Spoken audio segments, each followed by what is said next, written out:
Client Zero of the Art of Good and Ministry of Agape Love, whose mission is to provide a voice for the marginalized and to master the art of humanity through inclusion, starting with me. The goal is to go from marginalization through metamorphosis to momentum, and eventually to become a mogul at overcoming social barriers and social dynamics and systemic barriers.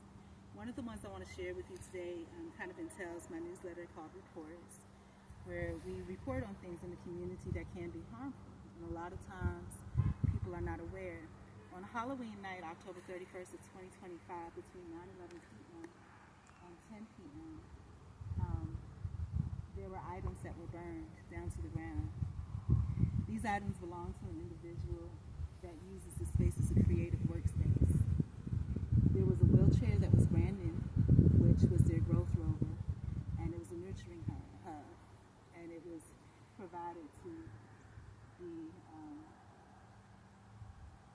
a station where things could be provided eventually, as far as food and goods and things like that. Because the premise is that everything that's needed in this world is already there. There is an overflow, and all it takes is community and sharing. And I wanted to go and kind of analyze some of the things that were here. The wheelchair that was here on Friday night, where those individuals burned, there was 4 Caucasian teens between the ages approximately high school age 16 to maybe 20. There was a tall Caucasian male, maybe about this high, dark brown hair, baseball cap, large brown, camel brown hoodie, rode a bicycle and zip past, as the individual was painting their signs. As a security protocol, the individual spoke to make sure she was aware of who that person was, and it was a teenager that they had encountered before that were saying some obscene things. But she stated simply, I know you're the boy across the way, please have a good night, and she continued to do her work. Then he zipped back past and brought 3 more teenagers with him. There was another teenage male, again Caucasian, about this high, maybe 5'7", 5'8", very lanky, very slim, had on a hoodie and a black t-shirt that said "Greed" in horror letters, long asymmetrical black haircut. In addition to that, there was a Caucasian female, stocky build, about 5'4", 5'5", very stocky, and long black brunette hair put up into a loose bun. And then the 4th person involved was another Caucasian male, again short blondish brown hair, dark brown hair, baseball cap, plaid shorts, checkered plaid shorts, very thin stripes, and a black t-shirt with a Grinch on the front, short t-shirt. The individuals antagonized the woman, saying, "I would call you the N-word," which she replied, "You may do that if you wish, that doesn't impact me." They continued on, and she said, "I can't give you any more of my time because I have other things that I have to do. But this is a Friday night. It is Halloween. You're young. Go out and have some fun." And so as that happened, threats were made and sticks were thrown. The woman then knew that her safety was in danger, and she quickly proceeded to the other end of the public location. As she did that, she noticed a light in the distance. At first she thought the light was maybe a flashlight or a colored camera light. But then as she looked up again, she saw a huge flame. They had set her items on fire. So she reached out to the police department and let them know what happened. The police, per usual, continued to ask questions, but she said, "Hey, there's a fire at this location. Please come out. There's 14. She gave the description. And she says, well, if you don't, there was a bad connection. She says, if you don't come now, the woods are going to be completely engulfed in flames. At that time, the next day, the fire department did come out very quickly, so very appreciative of that. The only report that's made on this is through the fire department, and most likely, because there was nothing done, it's probably being stated that perhaps there was a fire caused by equipment, but that wasn't the case. We don't know what said, but those teams did start the fire, and it was solved. As the individual spoke to other persons and showed the site, they advised that she was kind of flabbergasted because how did it start so quickly? They advised they probably just poured gasoline over that location and set the fire. The neighborhood that it occurred in is predominantly Spanish and Black. The only Caucasian family on the streets in the perimeter belongs to a business. There's 2 businesses that may be connected to each other that's located behind the location. section in the back, and it didn't at first. There were woods, but they trimmed them down. And the officer did state that, hey, is a business, you mean that tire company that's on the other side? The individual stated she didn't know what type of business it was, but after putting two and two together, if that is a tire company that deals with automotives, and they do have a lot of vehicles back there, it is very possible those children had easy access to gasoline and were able to set that afire. And because it happened so quickly, it means they came out with the intention to do that. There was no pause, there was no hesitation. When she knew that she was in trouble and went to the other side, they immediately set the fire. In addition, the wheelchair that was used had been repurposed as a growth worker, and again, a mobile workstation.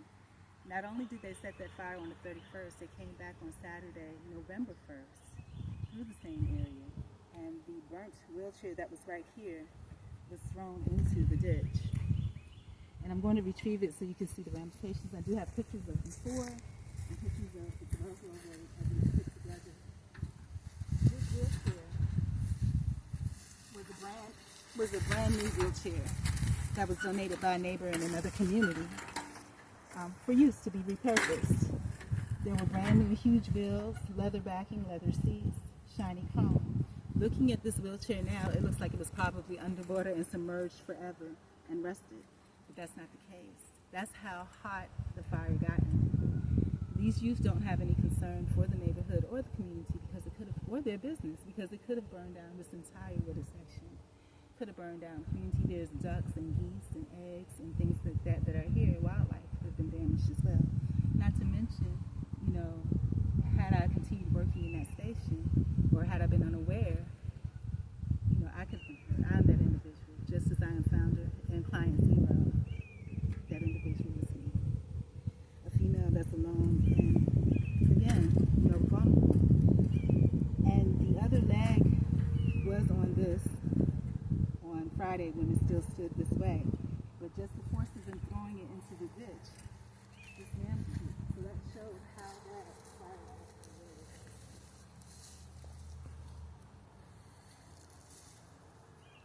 This is the other portion. And you can still smell the scent of the fire and the rubber and things like that lingering. So now I would like to show you and go through the actual items that were burned. Not all, and the items were quite a few. There were things for sustenance. And all of these things were donated by local community members. This was a pressure cooker, burned down to its core. And I will be cleaning up this site today, so these things will be going into the garbage, but I wanted to make sure that it was seen and documented and the community saw it. This is actually a crime that happened. These were candles that were used for the paint and sip night. These were notebooks and folders that were used to keep the draft copies of the newsletters that are written. There's 15 newsletters published in 8 different languages. This looks like a piece of the signage board melted down to a book that was written, and if you're interested in the book, it's called Be Like a Tree, navigating life's turmoil, through nature. And I do have that available. It was published in 2023. It is available online. Just regular, herbal tea jars. And some of the stuff is not even recognizable anymore. There was a toaster oven that was used again, that was going to be used again and repurposed for, an event, a sharing event, And, these are all things that, fortunately for me, Friday, every day there's a ministry, and it does start small. Friday was Faithful Fridays, and ironically, my faith was tested that evening.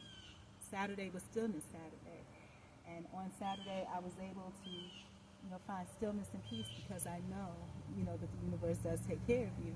And mostly about 90%, 95% of the items that were damaged was replaced, and were probably coming to be replaced. So that shows you that the community comes together, not necessarily because what was said or what was stated, but just because there is a higher power that's involved that comes and repurposes and reconducts everything. And let's take a little bit of a walk further. Well, maybe I won't for privacy reasons, but this site has been used by other individuals that were marginalized for different things. As you can see, there's a shopping cart down here. It's been here for over a year or two. And my idea to work with this, by myself or with the community, after I clean up this site, I'm going to work to clean up that site. But what I plan to do is leave that cart there, but perhaps get little buckets or old gallon container jugs of juice and milk and have potting soil in them. And little things, have a garden, a growth garden, because that's what the growth rover was for. You know, will I eventually have another mobile item? Maybe not like that, but my legs work just as good. My arms are healthy. And I'm sure that as time goes along, I'll have other people that are down for the cause. So I just wanted to share that experience with you, and also to kind of set the record straight, because a lot of times these things probably are reported as, and I don't like to use that word, a homeless person set a fire or somebody hanging out at the park set a fire.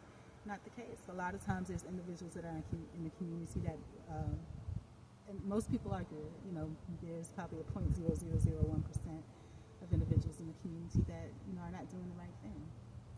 And they don't get an opportunity to be actually talked to about that in a way from an individual and authority person that will set it straight. And this situation is the same, you know, because as a person that's seen as marginalized, if I push the issue, it could be a problem. But I'm taking it to the public to let the public know so that you are aware. You know, when you see things reported a certain way, it may not be true. At the end, they did a good job. The police came out immediately. The fire department hosed down everything. No huge damage to, you know, property or anything like that. But the thing about it is that we need to be aware that we keep our eyes on the right people. We need to be aware that just because there's a fire and just because, you know, we need to make sure that we're looking at the right cause, the right root cause of the issue. So with that being said, I'm sorry if this took a little bit longer than needed. I will try to do a more composed version where it's to the point. But as always, I love you with the love of Christ.